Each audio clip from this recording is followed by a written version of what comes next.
ამერიკის შეერთებული შტატების რამდენიმე შტატში ძლიერი თოვის შედეგად 4 ადამიანი დაიღუპა.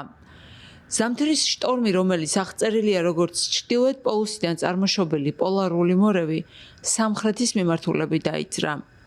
ამერიკის შეერთებული შტატების ეროვნული მეტეოროლოგიური სამსახურის ინფორმაციით, ქარბუქის შედეგად მინიმუმ 60 მილიონი ადამიანია დაზარალებული.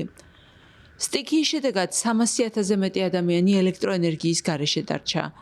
დიდთოვლობისა და ყინულის გამო რამდენიმე შტატში ძირითადი მაგისტრალები დაიხურა.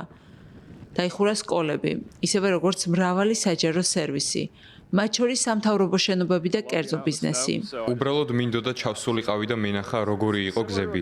ის მოჩვენებათა ქალაქს ჰყავს. ბევრმა კომპანიამ საქმიანობა შეწყვიტა, მათ შორის რესტორნებმა და კვების ობიექტებმა. ჩემი კომპანიაც კი გაჩერდა, რომელსაც არასდროს შეუფერხებია მუშაობა.